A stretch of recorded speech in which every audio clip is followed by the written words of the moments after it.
এটা তো বারবারই এই সংক্রান্ত যিনি মন্ত্রী তিনি বলছেন যে বাংলাদেশে তেলের কোনো সংকট নেই, না ডিজেলের, না পেট্রোলের, না অকটেনের, না ভোজ্য তেলের।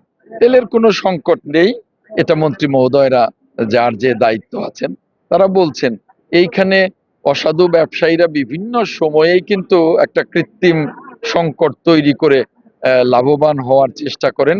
ইনশাল্লাহ আমাদের সরকারের আমলে এই ধরনের অসাধু ব্যবসায়ীদেরকে আমরা প্রশ্রয় দেব না।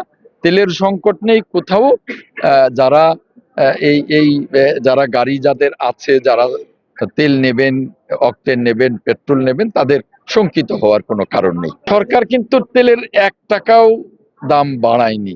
যদি কোনো অসাধু ব্যবসায়ী নিয়ে থাকে তাহলে সংশ্লিষ্ট কর্তৃপক্ষ, যারা আইন শৃঙ্খলা বাহিনী আছে, যারা সংশ্লিষ্ট কর্তৃপক্ষ আছে, তারা ব্যবস্থা নেবেন।